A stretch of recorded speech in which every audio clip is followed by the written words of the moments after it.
बौद्ध भारत चैनल में आप सभी का बहुत बहुत स्वागत है। सभी भाइयों को सप्रेम जय भीम, नमो बुद्धाय। अंगुत्तर निकाय द्वितीय भाग, चौथा निपात। भिक्षुओं, ये चार बातें सद्धर्म के नष्ट होने का, अंतर्ध्यान होने का कारण होती हैं। कौन सी चार बातें भिक्षुओं? भिक्षु अनुचित शब्दों से मिश्रित दुर्गहित सूक्तों का पाठ करते हैं। भिक्षुओं, अनुचित शब्दों वाले सूक्त का अर्थ भी गलत होता है। भिक्षुओं, यह पहली बात है जो सद्धर्म के नष्ट होने का, अंतर्ध्यान होने का कारण होती है। फिर भिक्षु दुर्वचनीय होते हैं। दुर्वचनीय स्वभाव से युक्त, असमर्थ, अनुशासन को ठीक से न ग्रहण कर सकने वाले। भिक्षुओं, यह दूसरी बात है जो सद्धर्म के नष्ट होने का, अंतर्ध्यान होने का कारण होती है। फिर भिक्षुओं, जो भिक्षु बहुश्रुत होते हैं, आगम के जानकार होते हैं, धर्मधर होते हैं, विनयधर होते हैं, मात्र का घर होते हैं, वे दूसरों को ठीक से याद नहीं कराते हैं। उनके मरने पर सूक्तों का क्रम नष्ट हो जाता है, अश्रवण हो जाता है। भिक्षुओं, यह तीसरी बात है जो सद्धर्म के नष्ट होने का कारण, अंतर्धान होने का कारण होती है। फिर भिक्षु स्थिर बहुत जोड़ू बटोरू हो जाते हैं, शिथिल हो जाते हैं, पतन की ओर पूर्वगामी हो जाते हैं, धर्म के विषय में ढीले ढाले हो जाते हैं। वे अप्राप्त की प्राप्ति के लिए जो हस्तगत नहीं है, उसे हस्तगत करने के लिए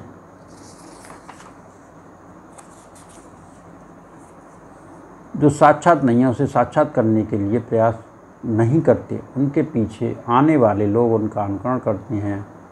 वे भी बहुत जोड़ू बटोरू हो जाते हैं, शिथिल हो जाते हैं, पतन की ओर पूर्वगामी हो जाते हैं, धर्म के विषय में ढीले ढाले हो जाते हैं। वे अप्राप्त की प्राप्ति के लिए जो हस्तगत नहीं है, उसे हस्तगत करने के लिए, जो साक्षात नहीं है, उसे साक्षात करने के लिए प्रयास नहीं करते। भिक्षु, ये चौथी बात है जो सद्धर्म के नष्ट होने का, अंतर्ध्यान होने का कारण होती है।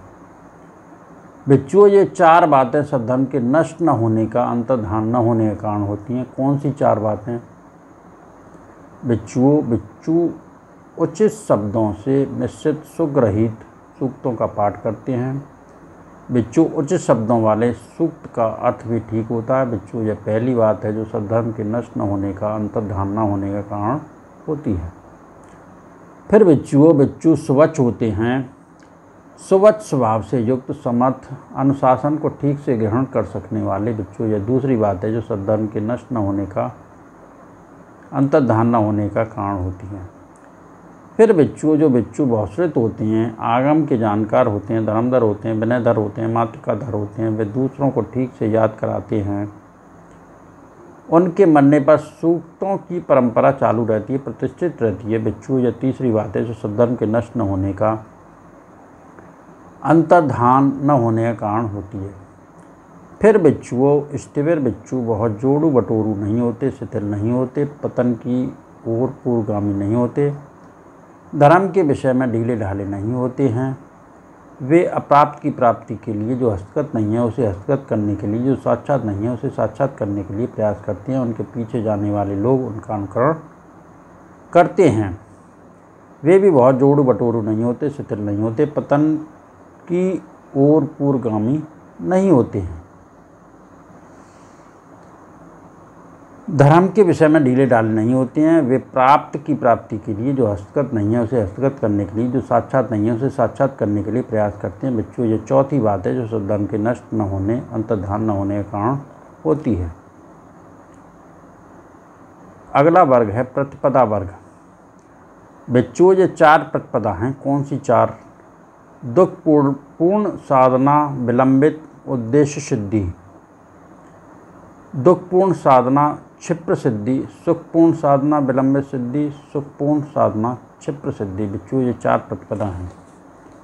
भिक्षु, ये चार प्रतिपदा हैं। कौन सी चार? दुखपूर्ण साधना, विलंबित उद्देश्य सिद्धि, दुखपूर्ण साधना, क्षिप्र सिद्धि, सुखपूर्ण साधना, विलंबित सिद्धि, सुखपूर्ण साधना, क्षिप्र सिद्धि। भिक्षु, दुखपूर्ण साधना, विलंबित सिद्धि किसे कहते हैं? भिक्षु, एक आदमी स्वभाव से ही तीव्र राग संपन्न होता है। वह प्रतिक्षण राग से उत्पन्न होने वाले दुख और मर्ष का अनुभव करता है।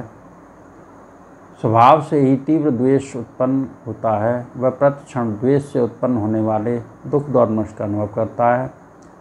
स्वभाव से ही तीव्र मोह संपन्न होता है, वह प्रतिक्षण मोह से उत्पन्न होने वाले दुख दोर्मश का अनुभव करता है। उसकी पांचों इंद्रियां भी दुर्बल होती हैं। श्रद्धा इंद्रिय, वीर इंद्रिय, स्मृति इंद्रिय, समाधि इंद्रिय तथा प्रज्ञा इंद्रिय। इन इंद्रियों के दुर्बल होने के कारण वह आश्रव क्षय की अवस्था को विलंब से प्राप्त होता है। बिच्छू इसे कहते हैं दुखपूर्ण साधना, विलंबित उद्देश्य सिद्धि। बिच्छू दुखपूर्ण साधना क्षिप्र सिद्धि किसे कहते हैं? बिच्छू एक आदमी स्वभाव से ही तीव्र राग संपन्न होता है, वह प्रतिक्षण राग से उत्पन्न होने वाले दुख दोर्मश का अनुभव करता है। स्वभाव से ही तीव्र द्वेष संपन्न होता है, वह प्रतिक्षण द्वेष से उत्पन्न होने वाले दुख दोर्मश का अनुभव करता है। स्वभाव से ही मोह संपन्न होता है, वह प्रतिक्षण मोह से उत्पन्न होने वाले दुख दोर्मश का अनुभव करता है। उसकी पांचों इंद्रियां सबल होती हैं। श्रद्धा इंद्रिय, वीर इंद्रिय, स्मृति इंद्रिय, समाधि इंद्रिय तथा प्रज्ञा इंद्रिय। इन इंद्रियों के सबल होने के कारण वह आश्रव क्षय की अवस्था को शीघ्र ही प्राप्त करता है। बिच्छू इसे कहते हैं दुखपूर्ण साधना क्षिप्र सिद्धि। बिच्छू सुखपूर्ण साधना विलंबित सिद्धि किसे कहते हैं? बिच्छू एक आदमी स्वभाव से ही तीव्र राग संपन्न नहीं होता, वह प्रतिक्षण राग से उत्पन्न होने वाले दुख दोर्मश का अनुभव नहीं करता। स्वभाव से ही तीव्र द्वेष संपन्न नहीं होता, वह प्रतिक्षण द्वेष से उत्पन्न होने वाले दुख दोर्मश का अनुभव नहीं करता। स्वभाव से ही तीव्र मोह संपन्न नहीं होता, वह प्रतिक्षण मोह से उत्पन्न होने वाले दुख दोर्मश का अनुभव नहीं करता। उसकी पांचों इंद्रियां दुर्बल होती हैं। श्रद्धा इंद्रिय, वीर इंद्रिय, स्मृति इंद्रिय, समाधि इंद्रिय तथा प्रज्ञा इंद्रिय। इन इंद्रियों के दुर्बल होने के कारण वह आश्रव क्षय की अवस्था को विलंब से प्राप्त करता है। इस बिच्छू इसे कहते हैं सुखपूर्ण साधना विलंबित सिद्धि।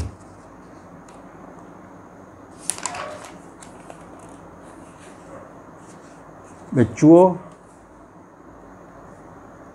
सुखपूर्ण साधना क्षिप्र सिद्धि किसे कहते हैं? बिच्छू एक आदमी स्वभाव से ही तीव्र राग संपन्न नहीं होता, वह प्रतिक्षण राग से उत्पन्न होने दुख दोर्मश का अनुभव नहीं करता। स्वभाव से ही तीव्र द्वेष संपन्न नहीं होता, वह प्रतिक्षण द्वेष से उत्पन्न होने वाले दोर्मश को अनुभव नहीं करता। स्वभाव से ही तीव्र मोह संपन्न नहीं होता, वह प्रतिक्षण मोह से उत्पन्न होने वाले दुख दोर्मश का अनुभव नहीं करता। उसकी पांचों इंद्रियां सबल होती हैं। श्रद्धा इंद्रिय, वीर इंद्रिय, स्मृति इंद्रिय, समाधि इंद्रिय तथा प्रज्ञा इंद्रिय। इन इंद्रियों के सबल होने के कारण वह आश्रव क्षय की अवस्था को शीघ्र प्राप्त करता है।